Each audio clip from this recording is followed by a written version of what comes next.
ça vous bien. Ça me fait toujours rire.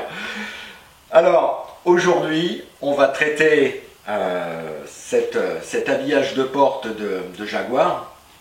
Souviens-toi, hein, j'avais fait un petit récap déjà la semaine dernière lorsque j'avais fait une bande-annonce sur le groupe Noviscar sur Facebook. C'est un groupe que j'ai rendu privé parce qu'il y avait des personnes mal intentionnées qui mettaient des bouts de film à caractère pornographique, donc ça me gonfle un peu.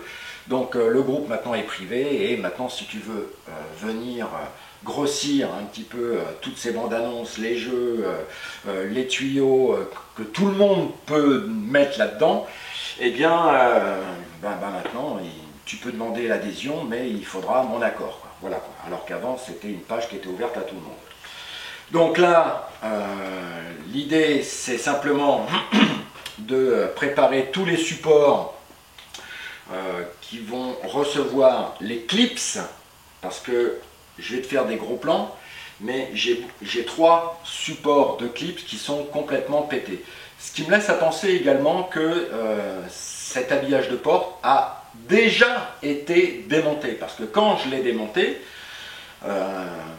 en fait, j'ai pas trouvé de clips pétés, quoi. Donc il n'y avait plus de clips déjà. Voilà, quoi.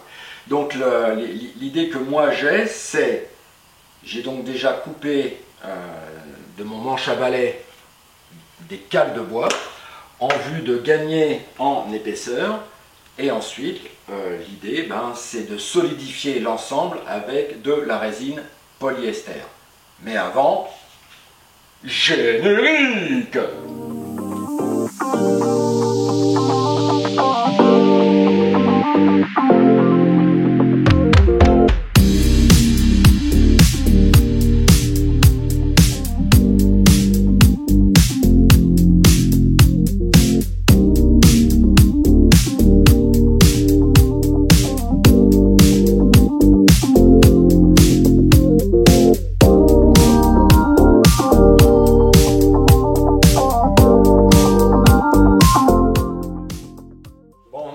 Pour faire mes cales en bois, rien de plus simple. Je vais te faire un gros plan, mais là tu vois par exemple, j'ai un support de clips qui est complètement détérioré. Par contre, j'ai la partie horizontale qui est encore en état. Donc ce que je vais faire moi là, c'est je positionne mon manche à balai, j'essaye de repérer la cote en dessous la partie complètement évidée. Je vais accentuer mon trait de papier crayon, voilà. Donc là, avec la scie Egoin, je vais couper. Et l'idée que je vais avoir, enfin que j'ai, maintenant c'est peut-être pas la bonne solution, ou c'est peut-être pas la meilleure solution, mais qu'à cela ne tienne, hein, moi, en réfléchissant, c'est peut-être la solution qui tout de suite m'est venue à l'esprit, quoi. Donc je me suis dit, bon, à la limite, allez, vas-y Philippe, fonce et fais ton truc comme ça, quoi. Donc l'idée c'est de débiter déjà ces petits morceaux de bois. Je vais glisser mon morceau de bois en dessous. Une fois que ce sera à peu près ajusté, eh bien je vais couper des bandes de laine de roche, là. Des petits morceaux, hein, longs de 4 ou 5 cm, avec une largeur de 2 ou 3 cm. Je ferai mon mélange de résine avec ce vieux pot de confiture. Évidemment, il ne faudra pas oublier le durcisseur.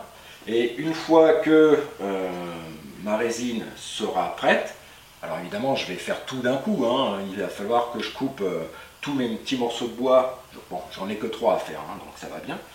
Et l'idée ensuite c'est vraiment de badigeonner la laine de verre, enfin la fibre de verre, faire ça, faire des petits boudins, de telle façon à encoller l'ensemble et que ça soit à peu près correct. Alors je vais te donner une combine tout de suite, parce qu'il y a des endroits où j'ai encore la partie arrondie qui reçoit le clips. Donc ça c'est intéressant parce que quand je vais positionner ce fameux clips, j'ai juste à l'enquiqueter dans l'arrondi. Alors c'est vrai qu'il ne tiendra pas dans un premier temps, mais une fois que ça va être fait, j'ai juste à mettre un petit peu de fibre de verre tout autour, de badigeonner avec mon pinceau et la résine polyester et de laisser sécher. Donc tu vois là par exemple celui-ci il est complètement cassé. Donc l'idée, bon j'ai débité un petit morceau de bois que je vais faire glisser en dessous. Voilà, je vais appuyer légèrement. Donc là il est calé. L'idée c'est simplement, alors j'ai repéré avec un clips qui tient la route, tu vois, normalement. Ici il doit y avoir, je vais prendre mon crayon à papier pour m'aider. Ici, là, il doit y avoir normalement une partie en plastique avec là, normalement, le trou. Donc j'ai pris des dimensions et normalement, tu vois, là, cette partie-là, elle empêche le clip de ressortir. Et je pense que dans cette position, quand je regarde, là, il me faut à peu près 1,5 mm, donc je le positionnerai. Voilà. Et donc une fois que je vais avoir fait mes 3 emplacements, je vais gaver de fibres de verre les interstices là qu'il y a derrière. Je ferai comme un petit tapis de laine de roche là avec de la résine que je vais imbiber. Alors c'est vrai que autant les autres clips vont bouger, autant j'en ai 3 qui vont être à peu près rigides malheureusement. Alors c'est pas tellement grave en soi. Bon, l'idée c'est bon, j'ai regardé avec la portière. J'ai une petite marge, allez, on va dire de 2 mm, donc bon, tant pis, hein, si ça se met en travers un petit peu à l'intérieur du truc, bon écoute, tant pis, hein, c'est pas grave, mais au moins là, ce qui est intéressant, c'est de pouvoir avoir ce fameux clips sur le support, de telle façon à ce que l'intégralité de l'habillage intérieur de la portière puisse tenir correctement, sans vibration, sans rien, quoi. Bon, ce qui est embêtant avec ce style de fibre, bon, ça va bien que c'est assez épais, mais quand tu coupes, alors ne t'inquiète pas, hein, c'est vrai que alors tu prends un ciseau qui coupe bien. Bon, je pense que là, j'en ai peut-être pas besoin d'en mettre autant. Alors, bon, allez, on va essayer de... De toute façon, même si c'est débité, hein, c'est pas tellement grave. Hein. Je vais remettre ça dans le carton. Tu vois, c'est que ça te met pas des pluches, mais des fibres partout, quoi. Donc ça, c'est un peu pénible. Donc l'idée que moi j'ai, tu vois, je vais simplement me faire des petites lamelles. Voilà, comme ça, là. Simplement pour tenir l'intégralité de mes morceaux de bois et de mes clips que je vais donc repositionner. Donc je vais m'en faire une bonne vingtaine, tu vois. On va s'occuper maintenant de la résine polyester. Alors, j'avais une note d'utilisation, hein, en gros, pour de la résine polyester avec son durcisseur. Le problème, lorsque tu achètes du durcisseur avec un gros flacon, c'est qu'il n'y a pas de compte-gouttes. Et il est conseillé, enfin moi j'avais fait un compte-rond, hein, il est déconseillé de mettre moins de 1,5% de durcisseur dans ta résine, ou il est déconseillé de mettre plus de 2,5% de durcisseur dans la résine. Bon, conclusion, moi je prends des comptes-ronds, je mets 2%, bim, basta. Ça veut dire que, et on parle en poids là, on parle en poids, c'est-à-dire que je vais prendre la petite balance de cuisine qui est assez sensible. Je vais donc ouvrir ce pot de confiture, je vais mettre ma résine dans ce pot de confiture, mais avant, je vais tarer ma balance avec le pot de confiture vide. Et à l'intérieur, je vais mettre, bon là j'ai 3 trucs à faire, je pense qu'avec 50 grammes de résine, ça devrait le faire. Si j'avais mis 100 grammes de résine, comme il me faut 2% de durcisseur, on est bien d'accord que ça fait donc 2 grammes de durcisseur dans la résine. Bon, j'ai peur de, si je mets 100 grammes de résine là-dedans, que j'en ai un petit peu trop, quoi. Bon, maintenant, si j'en mets trop, c'est pas tellement grave, puisqu'il y a des endroits éventuellement que je pourrais peut-être renforcer au niveau de mon habillage de porte. Bon, quoi qu'il en soit, on sort la balance de cuisine, on met dedans, allez, on va pas s'embêter, on va mettre 100 grammes. Je vais aller chercher un tournevis, je vais ouvrir, je vais mettre 100 grammes de résine sans traitement, sans rien là-dedans. Et je rajouterai prudemment, parce qu'il n'y a pas de compte-gouttes sur les gros flacons que tu achètes comme ça, eh bien, allez, on va dire 2 grammes de durcisseur dans 100 grammes de résine. Donc tu mets ta résine. Alors tu fais gaffe, parce que ce produit, je parle de la résine, hein, c'est un produit qui est quand même hautement inflammable.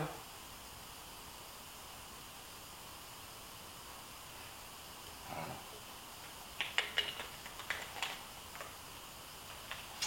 Qui est hautement inflammable, donc ça c'est réglé, et maintenant il n'y a plus qu'à touiller. Donc moi je vais m'aider, alors ça je vais pour éviter de faire des bêtises, je vais l'enlever, je vais l'éteindre. J'ai plus qu'à touiller maintenant ma résine avec le durcisseur.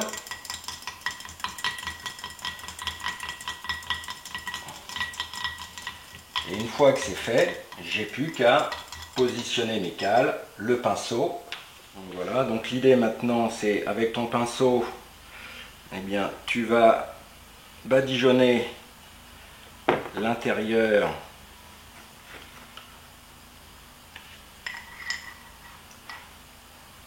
de l'endroit où tu vas mettre ta résine.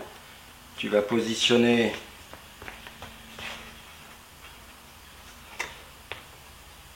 tout ce qui est fibre de verre. Hein.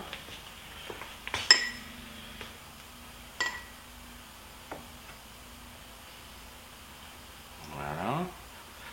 Après tu positionnes correctement l'intégralité de ta fibre et tu vas badigeonner l'ensemble. Alors tu as intérêt à faire ça dans un endroit relativement bien ventilé, tout simplement parce que tu vas voir, ça pue quand même. Hein. Bon, moi je fais ça en intérieur, mais tout à l'heure je vais me barrer de chez moi et je vais laisser ouvert l'intégralité de la maison, sachant que bah, je serai dans le jardin, mais il faut que ça ventile un petit peu, quoi, parce que là, ça va être l'enfer, hein, le truc, là. Bon, voilà, j'ai fait les 3 trucs, là, mes 3 supports, donc là, je vous en montre un que... Donc là, il faut travailler assez rapidement, parce que là, on voit que, bah, ça y est, hein, ça commence à prendre... je vois le truc qui est en train de bouger derrière, mais il y a une résistance, quoi, déjà. Donc l'idée c'est de mettre une cale en bois, c'est ce que je fais, hein, je récapitule un petit peu. J'ai imbibé, j'avais positionné ma laine de roche, ma laine de verre, oui, ma laine de verre là, tout autour, j'ai imbibé et j'ai rendu prisonnier les clips qui vont me servir à maintenir la garniture de porte côté intérieur, hein, de la portière, quoi. Donc là, celui-là est fixé, l'autre derrière, bon, j'en ai refixé des neufs, là les supports étaient bons. Bon bah là, globalement, je peux dire que tous les supports de clips ont leurs clips. Donc je vais ouvrir la fenêtre là parce que ça pue quand même. Évidemment, ça sent la résine. Hein. Donc l'idée, puis il doit y avoir quand même des réactions chimiques. Je vois une petite fumerole là, donc je sais pas à quoi c'est dû, c'est pas... Bon, on sent que c'est même pas chaud, je sais pas. Enfin bref. Donc quand vous utilisez ce style de produit, donc vous mettez des gants, éventuellement vous mettez des lunettes s'il y a des risques de projection. Donc moi j'ai travaillé au pinceau, j'ai fait extrêmement attention. Bon, j'avais que 3 trucs à repositionner. Donc là on voit c'est déjà fixé. Là aussi. Là ça bouge encore un petit peu, mais à mon avis ça va le faire. Voilà quoi. Alors bon, ça c'est la méthode avec de la résine que moi j'ai choisi pour reconstituer un petit peu les supports de clips de cet habillage de porte. Bon, maintenant il y a peut-être d'autres techniques, il y a peut-être d'autres trucs. C'est vrai que quand j'ai réfléchi, mais j'en suis pas équipé, il y en a qui m'avaient dit oui mais t'as qu'à prendre, tu prends en photo, tu scannes, avec une imprimante en 3D, tu reconstitues ta pièce, tu recolles avec de la colle chaude. Bon, c'est vrai qu'on peut s'embarquer dans plein de trucs, hein. Bon, moi, c'est le choix que j'ai fait. Voilà. Bon, en attendant, je verrai bien. Et lorsque on en sera à repositionner cet habillage de porte, une fois que j'aurai changé évidemment la serrure de la voiture, eh bien on verra si cette combine fonctionne parfaitement bien. Avant de se séparer, je vais quand même nettoyer. Alors je vais attendre que ça sèche, hein, évidemment. Je vais mettre ça dehors, je vais ventiler la maison comme je vous ai dit tout à l'heure. Je vais quand même décaper parfaitement bien l'intégralité de cet intérieur de porte. Et puis je pense que dans la foulée, bon là il y a du jeu, c'est normal. Là il n'y en a pas parce que ça y est, c'est scellé dans la résine. Mais bon, je pense que c'est un bon compromis. Hein. Éventuellement, tu peux me mettre des commentaires si tu le souhaites. Voilà. Donc, moi, je te dis à très bientôt sur la chaîne Noviscar. J'espère que cette chaîne te plaît. Si ça te plaît, bah écoute, parle-en autour de toi, à tes amis, à ta famille, à tes copines, pour faire des économies, pour trouver des combines relativement simples et surtout peu coûteuses, en vue d'entretenir quand même parfaitement bien son véhicule. Hein. Les temps sont durs pour tout le monde. Allez, moi je te dis à la semaine prochaine. Allez, ciao, bye.